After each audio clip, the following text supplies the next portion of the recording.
கன்னத்திலே வைக்கலாமா?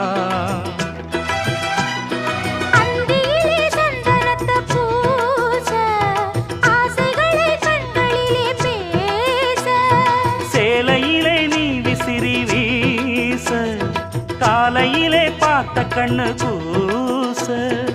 என்ன சுகமோ எப்ப வருமோ என்னென்ன பண்ணுதையா.